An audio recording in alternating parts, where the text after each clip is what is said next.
মুসলমান ভাইরা আমার, বন্ধুরা আমার, আল্লাহ নবী সাহাবী হযরত আবু উমামা রাদিয়াল্লাহু তাআলা আনহু বলেন, আমার নবী বলতেছেন, মালিক তাতাহা হাক্কাম মুসলিমিন ফাকাদ আওজাবাল্লাহু লাহুন নার ওয়া হারামাল্লাহু আলাইহিল জান্নাহ।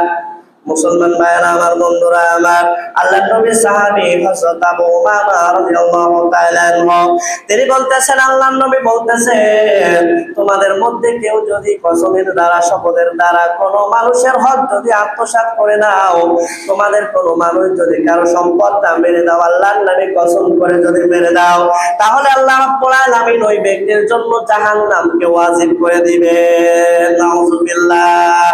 ওয়া হারামাল্লাহু আলাইহিল জান্নাহ।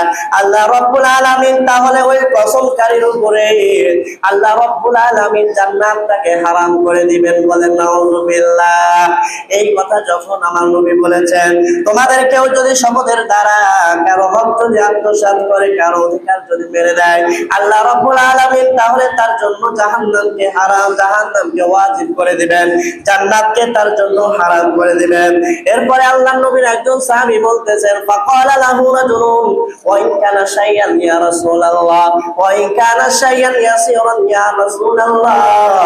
ও আল্লাহর নবী, যে আপনি কি মনে করেন সেই জিনিসটা যদি কোনো নগণ্য জিনিস হয়, অর্থাৎ আপনি কসম করে আল্লাহর কোন বিচারক মামলায় আপনি যখন আল্লাহর নামে কসম করে রায়টা আপনার কাছে নিয়ে আসলেন, ওই সাহাবী বলতেছেন, নবী গো, এইটা যে সম্পদ আমি জিতলাম কসম করে, যেই সম্পদের মালিক আমি হয়ে গেলাম নবী, এইটা যদি সামান্য কোনো কিছু হয় তাহলে কি হবে?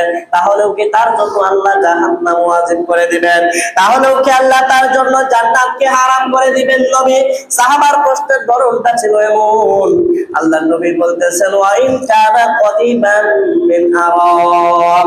আল্লাহর নবী বলতেছেন, আমার সাহাবারে, কোন ব্যক্তি যদি পিলু গাছের একটা ডালও যদি মিথ্যা কসম করে নিয়ে নেয়, তাহলেও তার জন্য এই বিধান।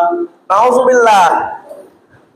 অর্থাৎ সাহাবী আল্লাহর নবীকে প্রশ্ন করলেন যে, রাসূল, আপনি যে বললেন যে সম্পদের দ্বারা কসম করে বিচারিক মামলায়